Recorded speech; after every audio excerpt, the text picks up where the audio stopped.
ছোটবেলায় যখন কেউ জিজ্ঞাসা করতো বড় হয়ে কি হতে চাও, কত উত্তরই না ছিল মুখে। আজ যখন আয়নার সামনে গিয়ে দাঁড়াই, তখন আর সেই ছেলেটাকে খুঁজে পাওয়া যায় না।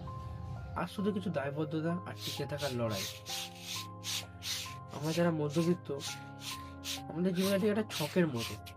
মাসের শুরুতে বেতন, মাসের শেষে হিসাব মেলাতে মেলাতেই আমাদের দিন কেটে যায়। একটা সময় হয়তো গিটার বাজাতে ভালোবাসতাম, হয়তো লিখতে ভালোবাসতাম, কিংবা ছবি আঁকতে। কিন্তু দায়িত্বের ভারে আজ সেই ডায়েরির পাতে ধুলো জমে।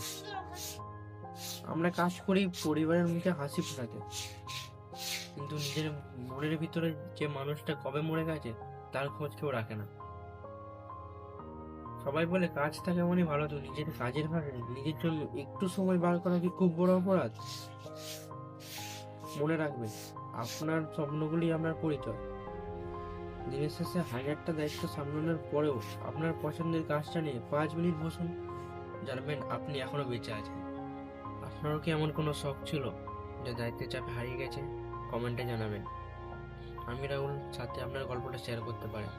ভালো লাগলে পাশে থাকবেন।